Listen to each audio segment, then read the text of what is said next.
बिस्मिल्लाहिर्रहमानिर्रहीम। अस्सलाम वालेकुम नाज़रीन, मैं हूं कंबर ज़ैदी। नाज़रीन, पाकिस्तान की सियासी तारीख में आज एक इंतहाई अहम दिन। रावलपिंडी के कमिश्नर लियाकत अली चट्ठा ने धांधली के इल्ज़ामात तस्लीम कर लिए, बल्कि मज़ीद इल्ज़ामात इलेक्शन कमीशन पर भी और चीफ जस्टिस ऑफ पाकिस्तान पर भी लगा दिए। जो लियाकत अली चट्ठा की प्रेस कॉन्फ्रेंस है, आज सुबह से वो ज़ेरे बहस है, जिसमें उन्होंने कहा कि वो रात को सही तरह सो नहीं पाते, उनके ज़मीर पर बोझ है। वो सुबह के टाइम फजर के बाद खुदकुशी करने लगे थे, लेकिन उन्होंने कहा कि ये तमाम हकीकत अवाम पाकिस्तान के सामने लाई जाए। रावलपिंडी डिवीज़न की 13 नशस्तें ऐसी हैं जिन पर धांधली करके जो जीतने वाले उम्मीदवार हैं उनकी जीत को शिकस्त में तब्दील किया गया। 70,000 वोटों की जो लीड थी उसको तब्दील किया गया, और ये तमाम काम जो है उनके जो मातहत आरोज थे उनसे जब करवाया जा रहा था तो वो नापसंदीदगी का इजहार कर रहे थे। उन्होंने कहा कि मुझे रावलपिंडी के कचहरी चौक में फांसी लटका दी जाए, मुझे नताइज की परवाह नहीं है। और इस प्रेस कॉन्फ्रेंस के बाद से एक भूचाल बर्पा हो गया। तमाम सियासी जमातें जो हैं वो अंदरूनी मीटिंग्स करने लगी। इलेक्शन कमीशन की जानिब से एक प्रेस रिलीज जारी हुई जिसमें तरदीद की गई तमाम तर इल्ज़ामात की। पहले खबर आई कि जो लियाकत चट्ठा हैं उनको गिरफ्तार कर लिया गया है, लेकिन इसके बाद फिर खबरें आई कि इन खबरों में कोई सदाकत नहीं। लाहौर में आज सलमान अकरम राजा, जिन्होंने कल बड़ी दबंग तकरीर की, उनको गिरफ्तार किया गया पहले और फिर इसके बाद छोड़ दिया गया। पाकिस्तान में इस टाइम मामूल के हालात नहीं हैं। रोड्स पे हमने देखा पीटीआई के लोग आज निकले। इमरान खान साहब ने आज कॉल दी हुई थी, मुख्तलिफ शहरों में एहतजाज किए गए, और साथ हम ये भी देख रहे हैं कि उनको रोकने के लिए वहाँ पे पुलिस भी मौजूद थी। गिरफ्तारियां भी हुई तहरीक इंसाफ के कारकुनान की। इस तमाम जो डेवलपमेंट्स हैं इसमें चीफ जस्टिस ऑफ पाकिस्तान ने भी आज कुछ मीडिया में अपना इंटरव्यू देके इमेज क्लियर करने की कोशिश की। चीफ जस्टिस ऑफ पाकिस्तान ने कहा कि ऐसे तो कोई भी इल्ज़ामात लगा सकता है, क्या इन इल्ज़ामात के सबूत मौजूद हैं? चीफ जस्टिस की जानिब से जब ये बातें की गई तो उन्होंने कहा कि हम देखेंगे कि कॉन्टेम्प्ट के हवाले से जब उनसे सवाल किया गया क्या इस मामले पर कॉन्टेम्प्ट नोटिस लेंगे आप या नहीं, तो उन्होंने कहा कि मैं अपनी ज़ात तक तो कॉन्टेम्प्ट के नोटिस की नफ़ी करता हूं, लेकिन जब मामला इदारों पे आ जाए तो हमें इदारों को नुकसान नहीं पहुंचाना चाहिए। यहां पे आपको हम ये भी खबर दें नाज़रीन, चीफ जस्टिस ऑफ पाकिस्तान की सरबराही में जो सीनियर जजेस हैं उनका एक इजलास हुआ, और उस इजलास में यह फैसला किया गया कि इस मामले का सुमोटो नहीं लिया जाएगा।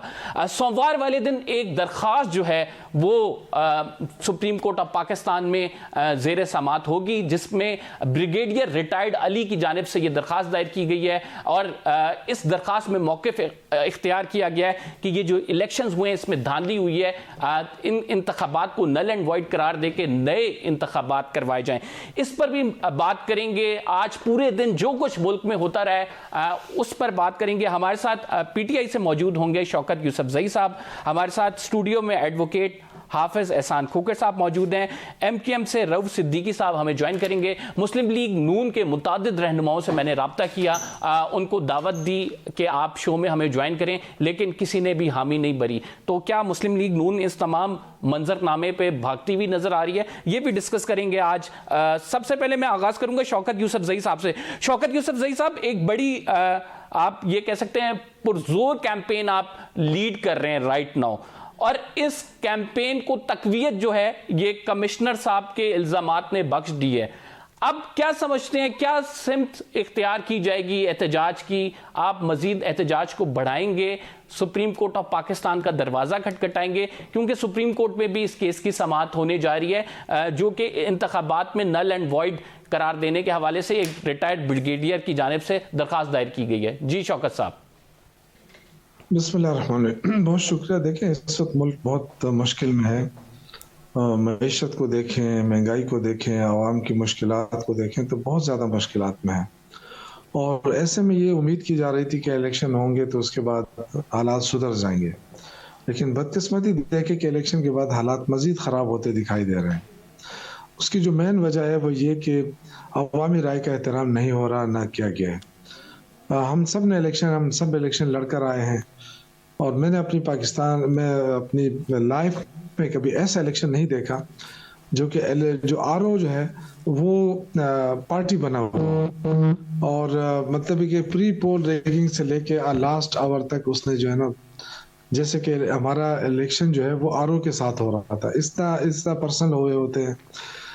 तो मेरे ख्याल से, मैं तो अपना पर्सनल एक्सपीरियंस हुआ है कि कापियाँ तकसीम होती रही और निशानात के अलाटमेंट में हमारे साथ ज्यादतियाँ होती रही। मेरे जैसे, मैं अपने आप बताऊं, 3 निशानात एक जैसे दिए गए, नाम भी मेरा और एक दूसरे जो मुखालिफ उम्मीदवार उन्होंने खड़े किए, वो सिर्फ इसलिए खड़े किए कि इसके वोट खराब हो, तो वो उसका और मेरा निशान भी एक था, नाम भी एक था, एक जैसे थे। मैं गया, हाई कोर्ट तक गया कि जी ज्यादती हो रही है, निशान तो इसलिए होता है कि लोग वोट अपने आसानी से डाल सके, अपने राय दही का इजहार कर सके, लेकिन नहीं मानी गई। ठीक है, कोई बात नहीं। उसके बाद प्रिंटेड वोट जो है वो डाले गए, और मैं दरखास्त दी हमने कि जी ये प्रिंटेड वोट डाले जा रहे हैं, इसको रोका जाए।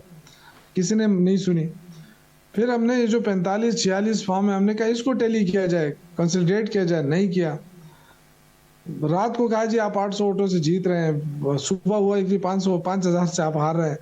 तो ये ड्रामा तो हर जगह हुआ है, और इसका मतलब ये कि आप मुझे पर्सनली आप कहें तो मुझे कोई परवाह नहीं है कि मेरी सीट गई है नहीं गई, लेकिन ये जरूर मैं आपको कह रहा हूँ कि इससे मुल्क को नुकसान बहुत हो रहा है। लोग जो है ना आज के जो इल्जामात लगाए गए हैं, चीफ इलेक्शन कमिश्नर पे जो इल्जाम लगाया गया है, उस कमिश्नर साहब की जो बात, जैसे हम अगर बात करें ना तो कहें कि जी ये तो हारने वाले हैं इसलिए इस तरह के इल्जाम, लेकिन कभी अल्लाह ताला जो है किसी से वो काम ले लेता है। और कमिश्नर कोई आम छोटा आदमी नहीं होता है कि चीफ जस्टिस साहब या कोई और कहे कि जी पता नहीं ये क्या हो गया, हम इसकी तहकीकात करेंगे। तब देखिए, ये इसका बहुत बहुत बड़े पैमाने पे तहकीकात होनी चाहिए। कमिश्नर कोई छोटा आदमी नहीं होता है। शौकत साहब, कमिश्नर बड़ा आदमी होता है, मान लिया, लेकिन ना कमिश्नर साहब के जो डीआरओ थे, ना ही कमिश्नर साहब के अंडर आरओस थे।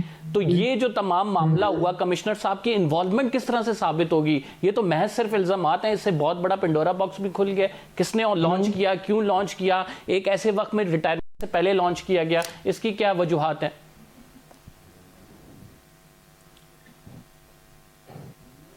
शौकत साहब, आप सुन रहे हैं? हाफिज हसन खोखर साहब की जानिब बढ़ता हूं। खोखर साहब, आज बड़ा बॉम्बशेल एक गिरा है पाकिस्तान की सियासत में। अगर देखें तो कमिश्नर का सामने आना और कहना 13 डिवीजन पे जीती हुई सीट जो है हरवाई है, मतलब इससे बड़ा क्या सबूत होगा कि कमिश्नर खुद कह रहे हैं? बिस्मिल्लाहिर्रहमानिर्रहीम, आपका बहुत शुक्रिया। कमिश्नर जो है, जो उन्होंने कहा है उसका तो हम थोड़ा सा एनालिसिस बात के अंदर करेंगे, लेकिन जिसकी तरफ आपने इशारा किया है वो ये है, इलेक्शंस के मुतालिक जो है बड़ी बदकिस्मती की बात है कि पाकिस्तान के अंदर जो पहला इलेक्शन हुआ था 1970 का, जो एडल्ट फ्रेंचाइज की बुनियाद के अंदर हुआ था, और पाकिस्तान के जो लोग थे उन्हें पहली दफ़ा इस मुल्क के जो लोग थे उन्हें मुंतखब करने का एक हक मिला था। उस इलेक्शन का रिजल्ट आप देखें कि क्या हुआ। फिर 1977 का इलेक्शन हुआ तो आप देखें कि मुल्क जो है वो किसी और तरफ धकेला गया। फिर उसके बाद आप देख लें कि 1985 के बाद 1988 हुआ, और प्रोविंसेस के अंदर और फेडरल गवर्नमेंट के अंदर क्या हुआ। फिर 90 का आप इलेक्शन देखें तो उसका इंजाम जो था वो काकड़ साहब की तरफ गया, वो किस तरह हुआ। फिर उसके बाद 93 से लेके 97 तक देखें तो लॉन्ग मार्च किए गए। फिर 97 के अंदर 2/3 अक्सरियत थी, उसका आपने रिजल्ट देखा। फिर 2002 के बाद आप देखें, और 2008 के अंदर आधी पॉलिटिकल पार्टीज ने इस मुल्क के इलेक्शंस को बायकॉट किया। 2013 का अगर आप इलेक्शन देखें तो उसके अंदर फिर आप देखें कि धरने और लॉन्ग मार्च और वो सिलसिला चला। और 2018 के अंदर आरटीएस बैठ गया या प्राइम मिनिस्टर को स्पीच नहीं की दी गई। लेकिन मैं आपको बताऊं कि ये है कि पाकिस्तान का हर इलेक्शन जो होता है उसके बाद एक नया क्राइसिस जो है वो क्रिएट होता है, और उससे बड़ा क्राइसिस क्रिएट होता है। उसकी बुनियादी वजह मैं आपको बताऊं क्या है। मैंने इसलिए आपको ये सारी चीजें बताई 70 से लेके आज तक कराया, उसकी 3-4 बुनियादी वजह। नंबर 1 ये है कि हमारी पॉलिटिकल पार्टीज के अंदर टॉलरेंस नहीं है, और वो टॉलरेंस इस 1970 के अंदर भी आप देखें कि जब एक मेजॉरिटी थी जिनको हुकूमत चाहिए थी तो हमने कहा कि मेजॉरिटी को नहीं देनी। 2024 तक आप ये देख लें कि जिस दफा कोई इलेक्शन जीता आया है हमने उसको डिनाई किया है और डिनाई करके कहा है कि नहीं जीते तो हम हैं। उसका रिजल्ट्स क्या निकला है? उसका रिजल्ट्स तो जब मैनिपुलेशंस होंगी पॉलिटिकल पार्टी तो देखे ना उठाएंगी ना। नहीं देखें बात ये बताएं कि क्या हर इलेक्शन के अंदर दूसरे के साथ मैनिपुलेशन है? आप ये अनफॉर्चुनेटली पाकिस्तान की अगर तारीख ही ऐसी रही कि हर इलेक्शन के साथ मैनिपुलेशन हुई हो तो मैं उसकी वजह आपको बताता हूं कि हमारी जो पॉलिटिकल पार्टीज है, जो पाकिस्तान के अंदर पॉलिटिक्स होती है, उसके अंदर एक नैरेटिव भी क्रिएट किया जाता है कि इस मुल्क के अंदर इलेक्शन फ्री, फेयर और ट्रांसपेरेंट नहीं है। ये एक एस्पेक्ट है। तो ये एक हकीकत भी है कि नहीं होते फ्री एंड फेयर इलेक्शन। अब दूसरा उसका एस्पेक्ट आप ये देख लें कि जो हमारे इंस्टीट्यूशन है जिन्हें करवाना चाहिए इस चीज के अंदर, जो इलेक्शन कमीशन ऑफ पाकिस्तान है, उसने भी अपने आप को स्ट्रेंथन नहीं किया और वो इन चीजों को आउटसोर्स करता है। अब जब आप आउटसोर्स करेंगे, आप एक इलेक्शन प्रोसेस के अंदर 60-70 अरब रुपया इस मुल्क का लगा है, अब उसके बाद एक क्रेडिबिलिटी की, और अब क्या है कि पिछली दफा देखें 2013 के अंदर एक इलेक्शन कमीशन का बंदा आया, उसने इस सिस्टम को डिस्क्रेडिट करने की कोशिश की और मामला जब चीफ जस्टिस ऑफ पाकिस्तान की तरफ गया तो वहां पे आया कि ऑर्गेनाइज्ड रिगिंग नहीं है। 2018 के अंदर आप देखें कि हमने कहा कि ये सिलेक्टेड की गवर्नमेंट है और हमने उस गवर्नमेंट को चलने ना दिया और 3-3.5 साल आप ये देखें कि पार्लियामेंट में क्या है। उसके बाद इंपोर्टेड का नहीं, बहुत बड़ा नहीं, आपस में ही है ना, ये सिस्टम के अंदर अगर सिस्टम चलने दें चीजों को ना ये खुद पार्टीज अभी एक सेकंड, अब भी उस चीज के अंदर है कि एक बंदे ने स्टेटमेंट दी है, हमने उसको फॉलो करना शुरू कर दिया है, जिसका इस इलेक्शन एक्ट के अंदर कोई ताल्लुक ही नहीं है। उसने पाकिस्तान के हाईएस्ट चीफ जस्टिस को इन्वॉल्व किया जो अनप्रेसिडेंटेड है, जिसका इस आप भी रिपोर्टिंग करते रहे। आप मुझे बताएं कि चीफ जस्टिस का इस प्रिजाइडिंग ऑफिसर से या रिटर्निंग ऑफिसर से या रेगिंग से ताल्लुक है? क्या चीफ इलेक्शन कमीशनर का डायरेक्ट उससे ताल्लुक है? लेकिन हुआ क्या है कि आप ये देखें कि 10-12 दिन देखें, जब चीफ जस्टिस का बैट से रिलेटेड फैसला आएगा ना तो अवाम उसको लिंक करेगी। जस्टिस ने अगर वो फैसला देखें बात सुने, एक चीज बताएं आपको, जब कोई फैसला आता है आपको क्रिटिसाइज करना आपका हक है, लेकिन एज ए राइट आप सुप्रीम कोर्ट को नहीं कह सकते कि मुझे आप रिलीफ दिया जाए। क्या उस रिलीफ ना देने की वजह से देखिए वो तो चट्टा साहब ने आप सबूत देने वो दें, तो देंगे ना, इल्जामात लगाए देंगे। नहीं, उस सबूत से पहले एक ऐसा शख्स जो है जो नौकरी से जा रहा है, बड़ी इंपॉर्टेंट पोजीशन पे बैठा हुआ वो शख्स, हम उसे ऐसे नहीं कर सकते। देखें इंपॉर्टेंट पोजीशन, देखें कमिश्नर से इंपॉर्टेंट पोजीशन क्या होगी? 13 डिवीजन उसके अंडर है। आप देखें कि उसने जितना मुझे ब्रेक का कह रहे हैं, एक ब्रेक लेके हम बहस करते हैं। टेम्परेचर बहुत हाई हो गया है, एक छोटे से ब्रेक के बाद we will be right back और उसके बाद फिर ये डिस्कशन को कैरी ऑन करेंगे।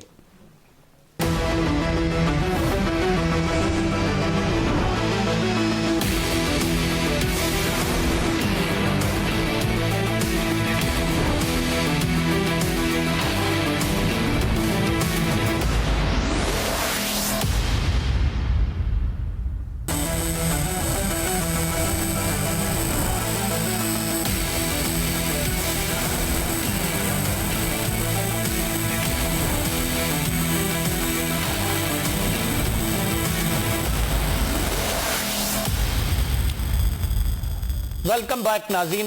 लियाकत अली चट्टा साहब के जो इल्जामात हैं कमिश्नर रावलपिंडी, उन पर डिबेट हो रही थी। शौकत यूसुफजई की जानिब जाऊंगा, इनसे रब्ता हमारा मुनक़ता हो गया था। सर एक तो वो DRO नहीं है लियाकत साहब, ना वो RO थे, ना उनके अंडर थे ये तमाम मामला। उनकी जानिब से इल्जामात लगाए गए हैं, ये तमाम जाके इल्जामातों के सबूत के साथ उन्होंने इलेक्शन कमीशन देने थे। वो आउट ऑफ नो वेयर एक प्रेस कॉन्फ्रेंस करते हैं, उसमें चीफ जस्टिस पर भी इल्ज़ाम लगाते हैं, चीफ इलेक्शन कमीशन पर भी इल्ज़ाम लगाते हैं। तो इदारों को डिस्क्रेडिट करने वाली बात कहीं ना कहीं वजन तो रखती है। देखिए, कमिश्नर कोई छोटा ओहदा नहीं होता है। ये सारे जितने भी बदकिस्मती से जो ROs और DROs लगाए गए थे वो एडमिनिस्ट्रेशन से लिए गए थे ना, जाहिर है इनडायरेक्टली डायरेक्टली उन्हीं के अंडर में थे सारे। और अगर इस वक्त नहीं थे तो पहले तो थे, उनको एक दूसरे को जानते थे, उन सारी बातें सामने आती रही। ये कोई ढकी छुपी बात तो नहीं है। जिनको कमिश्नर लगाया गया था उनको ये जिम्मेदारी सौंपी गई थी ना कि आपने ये हल्के आपने जितवाने हैं। ये तो अंडरस्टूड बात थी सारी। हमारे तो मलकन में तो यही होता रहा था ना, अभी यही टास्क दिया गया। लेकिन ये और अलग बात है कि अवाम इस कदर निकली और इस कदर PTI के उम्मीदवारों को वोट दिया कि वो सारी चीजें जो है वो दब गई। तो कहीं कहीं तो ऐसा हुआ है, जैसे शांगला में अमीर मुकाम को जितवाने के लिए क्या कुछ नहीं किया गया और सामने हुआ। और ये भी नहीं कि 5,000 और 10,000 का फर्क है, मतलब जो कौमी असम्बली की सीट है उसमें 20-25 हज़ार का फर्क था, लेकिन जितवा दिया गया उनको। तो कुछ जगहों पे तो ऐसा हुआ है और फिर सुनवाई नहीं हो रही है। सबसे बड़ी बात तो यह है कि आप अगर जाएं और आप कहें कि जी सिर्फ 1-2 पोलिंग स्टेशन ही खोल लें, आपको अंदाजा होगा प्रिंटेड वोट डाले जा रहे हैं ना, प्रिंटेड वोट बाकायदा डाले गए और आर उनके सामने दरखास्त दी गई हमने कि जी ये आप एक बोरी आपके पास आई है, कोई ना कोई एक पेटी भी आप खोल लें जिसमें वोट पड़े हैं, उसने मुस्तरद कर दिया कि जी मैं नहीं करता हूँ। तो इस तरह देखें यही चीजें सामने आई है। फिर इंटरनेशनल सतह पे जो इलेक्शन होते हैं ना, तो पूरी एक इमेज जाता है दुनिया के सामने किसी मुल्क का। तो हमारा क्या इमेज गया कि हम इलेक्शन भी नहीं करा सकते। मतलब हार जीत तो अलग बात है, पॉलिटिकल पार्टी इल्जाम लगाई अलग बात है, लेकिन एडमिनिस्ट्रेशन के अंदर से अगर कोई इस तरह आवाज उठे ना, और वो भी एक बड़े ग्रेड का बंदा, तो मेरे ख्याल से फिर उसको संजीदा लेना चाहिए। अब ये वक्त है हमारा कि हम इन चीजों को संजीदगी से लें। ये जो एहतजाज हो रहे हैं इसका क्या एंड होगा?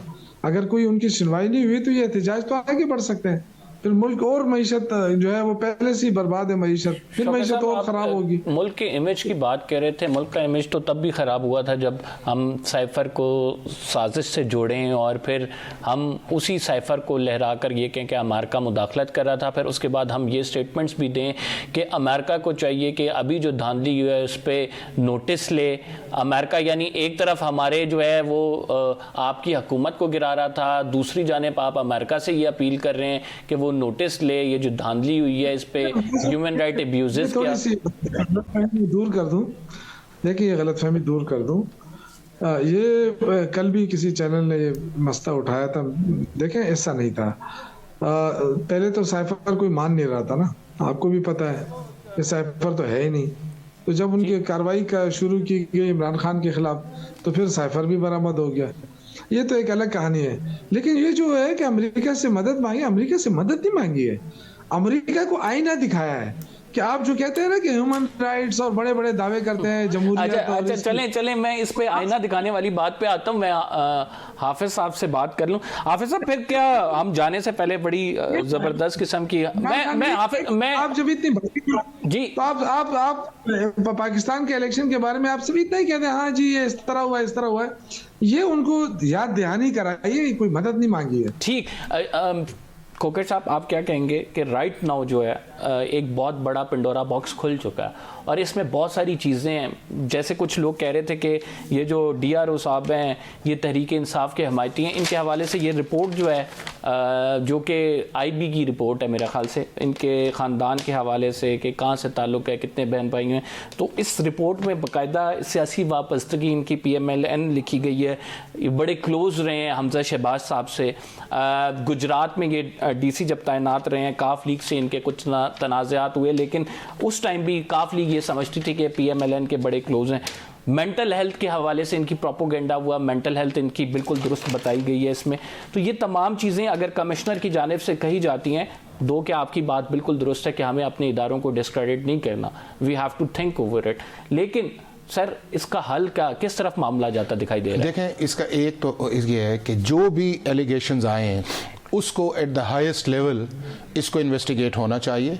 और हाईएस्ट लेवल में समझता हूँ कि चूँकि अब इसके अंदर इलेक्शन कमीशन से भी बात आगे चली गई है और पाकिस्तान के चीफ जस्टिस तक बात पहुँची, अगर इस स्टेटमेंट के ऊपर जाया जाए और ये जो चीफ कमिश्नर साहब हैं ये खुद ही इसके अंदर एलिगेशन भी उन्होंने लगाया है, प्रोसिक्यूट भी उन्होंने किया है और उन्होंने फैसला भी सुना दिया इस चीज़ के अंदर है कि मुझे भी आप कचहरी चौक के अंदर फांसी दें और वो जो दूसरे अशखास हैं उन्हें भी आप दें।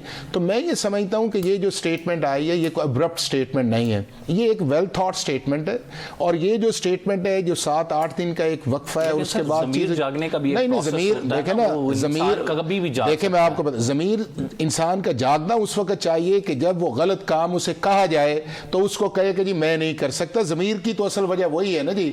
उसके बाद आप ये कहें कि जी मैं उस सारे प्रोसेस के अंदर गंद भी डाल दूं, मैं उस सारे सिस्टम को डिस्क्रेडिट भी कर दूं और वो सारा, अब आप इस केस के अंदर देखें ना, हमारे मुल्क में तो होता ही ये लोग गंद बयान डाल देते हैं, उसके बाद किताबें पूरी लिखते हैं हमने गलत किया था। यही तो वजह है ना, मैं ये समझता हूं कि यही तो वजह है कि जिस वजह से चीजें आगे नहीं चल रही। अब आप ये देखें कि एक डिवीजन का उन्होंने कहा कि जी 13 सीट्स के अंदर ही सारा कुछ हुआ है। अब ये भी एक एग्जैजरेटेड स्टेटमेंट है। दूसरा कि 70 हज़ार की लीड है। तीसरा उसके अंदर ये है कि जी अभी भी वहां पे ठप्पे लग रहे हैं, हमारे बंदे जो हैं वहां पे ठप्पे लगा रहे हैं। चौथा उसके अंदर ये है कि जी इसके अंदर मुल्क का चीफ इलेक्शन कमिश्नर और चीफ जस्टिस ऑफ पाकिस्तान भी शामिल है। और भाई चीफ जस्टिस ऑफ पाकिस्तान ने तो इस मुल्क के अंदर इलेक्शन करवाए जो नहीं हो रहे थे, आपके सामने था। नहीं, हाई कोर्ट के अंदर उसके अंदर था।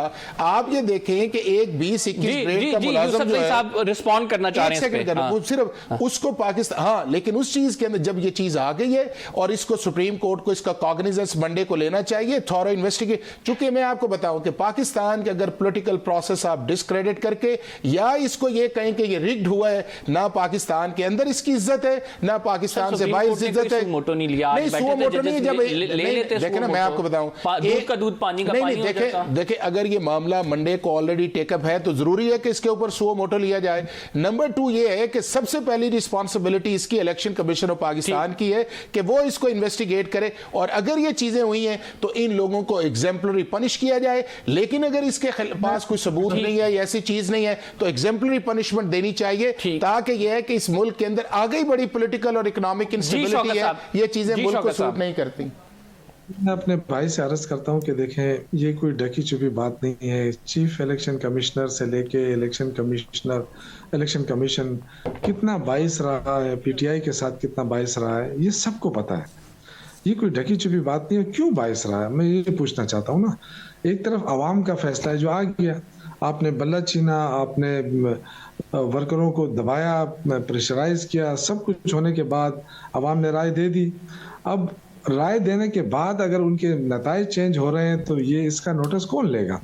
कौन सा नोटिस दिया चीफ इलेक्शन कमिश्नर ने, किसके खिलाफ कार्रवाई की है? मैं आपको अभी जो बता रहा हूँ ये बेहतरीन मिसाल नहीं है शांगले वाली कि 30,000 वोटों से बंदा जीत रहा है और एकदम जो है ना उसका नतीजा चेंज हो जाता है।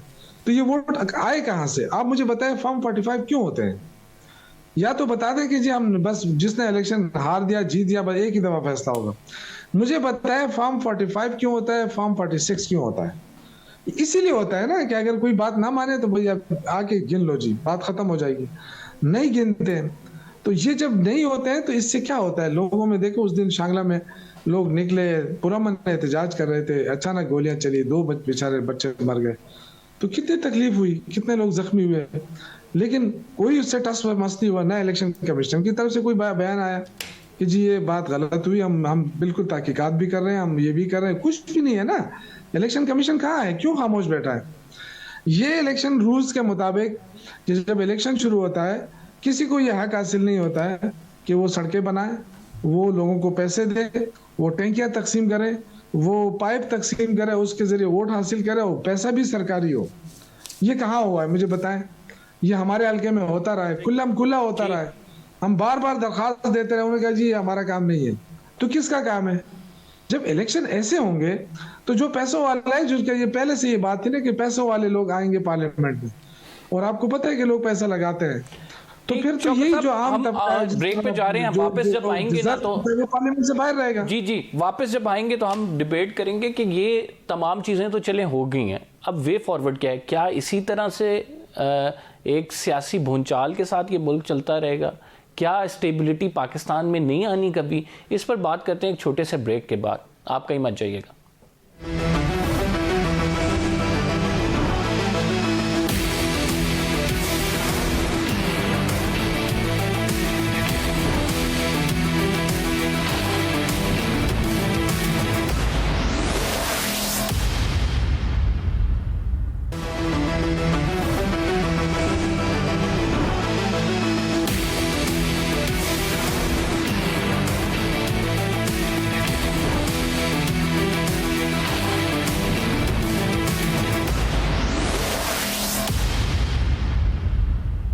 वेलकम बैक नाज़रीन। हाफिज़ एहसान खोकर साहब हमारे साथ मौजूद हैं। हाफिज़ साहब, आपके एक सिचुएशन सामने रखता हूँ, हो सकता है आने वाले दिनों में ये सिचुएशन हो भी जाए, वल्लाह आलम।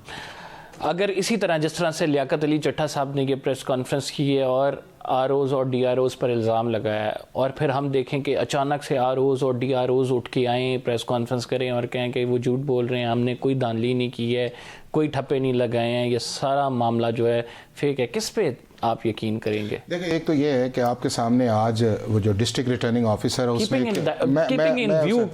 छोटा सा इसमें कीपिंग इन व्यू कि हमने देखा कि तहरीके इंसाफ के रहनुमा भी प्रेस कॉन्फ्रेंस करते थे और किन हालात में प्रेस कॉन्फ्रेंस होती थी वो भी हमें पता नहीं। अब थोड़ा सा ना हम इसका वे फॉरवर्ड पे जाना चाहिए और उसके सोल्यूशंस की तरफ जाना चाहिए। क्योंकि एक चीज़ मैं आपको बताऊं कि पाकिस्तान के अंदर अगर आप सारे पॉलिटिकल प्रोसेस जो इलेक्शन का है अगर आप उसको डिस्क्रेडिट कर देते हैं और उसके बाद किसी भी गवर्नमेंट के अंदर जाते हैं तो ना उसकी ग्राउंड स्ट्रेंथ पाकिस्तान के अंदर है या ना पाकिस्तान से बाहर है, और आपके जितने भी दोस्त ममालिक हैं वो आपसे डील भी नहीं करेंगे कि यार ये अपने मुल्क के अंदर अगर इलेक्शन ही नहीं करवा सकते तो और उसकी क्रेडिबिलिटी नहीं है तो आगे। और फिर पर्टिकुलर सिचुएशंस के अंदर कि पाकिस्तान के अंदर जो 3 मेजर पॉलिटिकल पार्टीज इस वक्त सामने आई हुई हैं, जितनी देर तक ये 2 इकट्ठी नहीं होंगी फेडरल गवर्नमेंट बन नहीं सकती। और अभी तक जो लग रहा है उसके अंदर ये है कि इकट्ठा होने का चांसेस जो है वो कम है। और अगर इसी तरह सिलसिला जारी रहा और 21 दिन के अंदर अंदर इजलास हुआ और आपने स्पीकर नेशनल असेंबली तो आपने कर लिया, लेकिन अगर आपकी मेजॉरिटी नहीं सामने आती जो आपको 169 नंबर चाहिए उस चीज़ के अंदर, तो फिर इसका मतलब ये है कि ये मुल्क जो है वो एक नए इलेक्शन की तरफ जाएगा और वो पाकिस्तान के अभी इस मफाद के अंदर नहीं है कि इस हालात के अंदर अगर हम इस नतीजे पे पहुंचे हैं तो अगर दोबारा भी करवाएंगे तो इलेक्शन कमीशन को मैं कहने कि दोबारा भी अगर पहुंचे। अब उसके अंदर ये है कि जो इस वक्त पाकिस्तान की पॉलिटिकल कंट्रोवर्सी चल रही है फॉर्म 45 के कॉन्टेक्स्ट के अंदर या फॉर्म 47 के कॉन्टेक्स्ट के अंदर, इसको एट द हाईएस्ट लेवल जो है वो होना चाहिए। अब ये है कि एक इदारा था जिसने इस चीज़ों को करना था, वो है इलेक्शन कमीशन ऑफ पाकिस्तान। अब इलेक्शन कमीशन ऑफ पाकिस्तान के ऊपर पाकिस्तान की ऑलमोस्ट सारी पॉलिटिकल पार्टीज ने एक बहुत बड़ा क्वेश्चन मार्क इलेक्शन से पहले, इलेक्शन प्रोसेस के दौरान और इलेक्शन के बाद वाला जो प्रोसेस उसके ऊपर आया है। सिर्फ एक चीज इस सारे इलेक्शन के अंदर ये आई है कि जो 8 बजे से लेके 5 बजे तक पोलिंग है वो इस सारे चीजों से महफूज रही है कि जिसके अंदर किसी ने ये नहीं कहा कि जी लॉ एनफोर्समेंट एजेंसीज जो थी उन्होंने रोका या प्रोटेक्शन नहीं है या झगड़े हुए या टेर। अब इसका यह है कि एक ही इदारा है जो इसको रिजॉल्व कर सकता है, वो है पाकिस्तान का सुप्रीम कोर्ट। लेकिन बदकिस्मती की बात यह है कि इस कमिश्नर साहब ने सुप्रीम कोर्ट के चीफ जस्टिस को भी इसके अंदर ड्रैग कर दिया है कि जी नहीं देखे ना, मैं आपको बताऊं जजेस सारे हैं, लेकिन ये कह देना कि एक बंदा जो है वो प्रेस के अंदर आके कहे जी चीफ जस्टिस ऑफ पाकिस्तान ये करेगा, वो गलत बात है। अब ये है कि सुप्रीम कोर्ट को लेना चाहिए, सुप्रीम कोर्ट को हाईएस्ट लेवल पे जाना चाहिए, तमाम इश्यूज को करके अगले 8-10 दिन अगर सुप्रीम कोर्ट कहता है कि जी मुनज्जम रिगिंग तो नहीं है, कुछ हलकों में इलेक्शन ट्रिब्यूनल देखे तो फिर तो यह खत्म नहीं होगी। देखे ना, आप मुझे बताएं कि सुप्रीम कोर्ट के अलावा आपके पास कॉन्स्टिट्यूशन या लीगल ऑप्शन क्या है? कोई लीगल ऑप्शन नहीं है। या चुनाव में फैसला करने चाहते हैं। मैं एग्जैक्टली आपकी बात से एग्री कर रहा हूं। शौकत यूसुफजई साहब, सुप्रीम कोर्ट ऑफ पाकिस्तान ये तमाम इन्वेस्टिगेशंस करे, इस पे कोई कमीशन बना दे, ट्रुथ एंड रिकंसिलिएशन कमीशन की जो बात हो रही थी, रिगिंग के से मुतालिक कोई चीज कर ले, आप लोगों को कबूल होगा? देखिए सर, ये कबूल होने का जाहिर बात है कि तो इदारों ने फैसले करने हैं, लेकिन आपकी पार्टी इस एहतजाज के फेज से निकल आए, मुल्क में थोड़ा स्टेबिलिटी की तरफ जाए, इस वजह से आपसे ये क्वेश्चन किया। जी बात यह है कि इंसाफ जो है ना वो दिखाई देता है। इंसाफ ऐसी चीज नहीं है कि आप उसको छुपा लें। इंसाफ होता हुआ नजर आ गया ना तो सारी कौम कह देगी कि जी इंसाफ हो रहा है। यही तो हम कह रहे हैं कि इदारों का काम क्या है। इदारों का काम यही है ना कि वो फैसिलिटेट करें पॉलिटिकल पार्टीज को, ताकि वो इलेक्शन फेयर एंड फ्री हो जाए, ताकि वो फ्यूचर के फैसले कर सके। इस वक्त देखें ना, जैसे ही इलेक्शन हुए उसके फौरन बाद क्या हुआ, उसके फौरन बाद मेरी आवाज आ रही है? जी जी आ रही है। जैसे इलेक्शन हुए उसके फौरन बाद क्या तोहफा मिला? पेट्रोल महंगा हो गया, गैस महंगी हो गई। तो इसका मतलब ये है ना कि अब उसके बाद जो हुकूमत आए वो क्या करेगी, आवाम को क्या जवाब देगी? इलेक्शन होते इसलिए कि आवाम को तवक्को होती है कि वो वोट देते हैं ताकि उनको कोई सुकून मिल सके। तो सुकून तो उनको नहीं मिल रहा है। बहुत सारे लोग मैंने देखे, मेरे हल्के के लोग थे जो सऊदी अरब से स्पेशल टिकट लेकर आए कि जी वोट डालें, अब आप मुझे बताएं कितना कीमती वोट उनका है, गरीब आदमी का। शौकत साहब, आप बिल्कुल सही बात कर रहे हैं और वोट आपका जो वे फॉरवर्ड है वो हमने सुन भी लिया है। अनफॉर्चुनेटली प्रोग्राम का टाइम खत्म हो गया, इस वजह से ज़्यादा टाइम नहीं आपको देख सकता। वे फॉरवर्ड ये है कि सुप्रीम कोर्ट जो कि हाईएस्ट फोरम है, इस मामले का कॉग्निजेंस ले और इस मामले पर एड्रेस करे, इस मामले को एड्रेस करे। सिर्फ कॉग्निजेंस ना ले, इस मामले को एड्रेस करने के लिए एक ऐसा बेंच बनाया जाए जिसपे तमाम सियासी जमातों को भी एतबार हो और मुल्क और कौम जो है उसके रिजल्ट्स को फिर देखे। प्रोग्राम का हमारे टाइम ख़त्म हो गया। बहुत शुक्रिया शौकत यूसुफजई, हाफिज़ एहसान खोखर साहब का। कंबर ज़ैदी को इजाज़त दीजिए, अगले प्रोग्राम में आपसे मुलाकात होगी। अल्लाह ने के बाद।